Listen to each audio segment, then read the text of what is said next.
এবং এই বাসগুলোকে আসলে রেশনালাইজ করে আমি আসলে ওই প্রকল্পের পরিচালক যে রুট রেশনালাইজেশন করে আনা।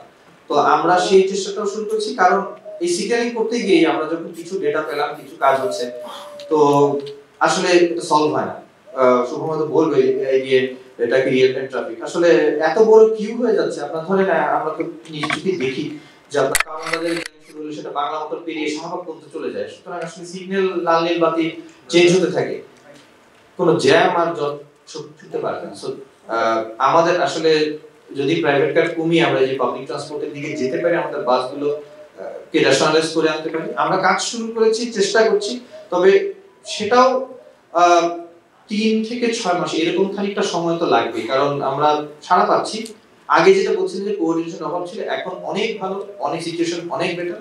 আমরা যথেষ্ট পরিমাণে সারা পেয়েছি, আমরা সবার সহযোগিতা পাচ্ছি। আমরা আসলে জাস্ট একটা উদাহরণ দিয়ে বলবো যে বর্তমানে যে আমরা বাস্তব ঢাকা শহরে প্রায় 120টার বেশি বাস্তব তৈরি হয়ে গিয়েছে, গত 3 বছরে 2 সিটি কর্পোরেশন তৈরি করেছে। এটা কিন্তু যৌথ ভিজিট করে এবং সকলের আলাপ আলোচনা মতামত নিয়ে। তো তার সামনে যে মার্কিংটার কাজ আমরা করছিলাম, তো তখন হচ্ছে আমরা মার্কিং করেছি 3টা বাসের জন্য 30 মিটার। তো বাসও দাঁড়াচ্ছে মার্কিং অনুযায়ী, আমরা কয়েকটা জায়গায় বাধ্য করেছি, কিন্তু বাস যখন এসে দাঁড়ায়, এত কোম্পানির বাস একই জায়গায় কম্পিট করে চলে, মানে রেশনালাইজেশন না করলে তাদেরকে এক কোম্পানির আন্ডারে না আসলে এটা আসলে হবে না। 3টা বাসের জায়গা রাখো, মানে 60টা বাস দাঁড়ানো, সুতরাং পুরো ইন্টারসেকশন জ্যাম হয়ে গেছে। তো এটা আমাদের আসলে বাস্তবিকতা। তো এটা ওই অনেকে বলেন যে বাস ঠিক মতো দাঁড়াচ্ছে না, আইন মানছে না, ওটা মানতে বাধ্য করা গেলেও আসলে কিছু প্রপার প্ল্যানিং করে, কিছু ওই যেমন কোম্পানি ভিত্তিক বাস পরিচালনা, এক রুটে এক বাস প্রতিযোগিতা যেন না হয়, এগুলো কিছু ইন্ট্রোডিউস করতে একটু সময় লাগে, তাদেরও ফ্যামিলিয়ারাইজেশনের ব্যাপার আছে। ওইটা হয়তো ইমিডিয়েট বলতে আমি বোঝাবো যে ন্যূনতম 3 মাস সময় দিতে। আমরা যখন মালিক সমিতি বলেন, সবাইকে বলেন, আমরা নিজেদেরও যখন কথাবার্তা বলি, এই মানুষজন তো উঠে, জনগণ তো উঠে, আমরা আসলে উঠতে দিই। আসলে আমাদের একটা সমস্যা হয়ে গেছে যে আমরা অলওয়েজ ব্লেম পিপল। আমরা আসলে মানে যাত্রী বা সাধারণ ইউজার যারা, তাদেরকে ব্লেম করি। আমাদের আসলে ব্লেম গেমটা থেকে বেরিয়ে আসতে হবে। যাত্রী তো উঠবেই, সে তো উঠতে চাবেই। আপনাকে কেউ যদি ধরেন ফ্রিতে কোনো অফার দেয়, আপনি তো নেবেনই।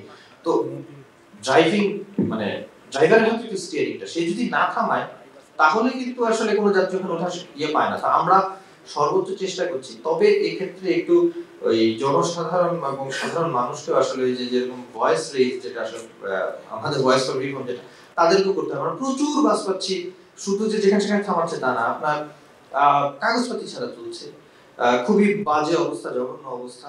তারপরে হচ্ছে যে ড্রাইভার চালাতে চালাতে সিগারেট খাচ্ছে। তো এগুলোকে আমরা থামিয়েছি, আমরা অভিযানে যাই, থামাই, ইয়ে করি। তো যাত্রী সাধারণ আমরা আসলে এত ভালো মানুষ, আমরা কিন্তু, এবং তারা এত ঝামেলা করে দেখে আমরা কিন্তু কিছু বলি, যাত্রীরাও কিন্তু কিছু বলে না। তো আমার আসলে মনে হয় যে সকলের একটু সচেতন হওয়া উচিত এবং ভয়েসটা রেজ করা উচিত, আপনার কেন হবে এই সমস্যা।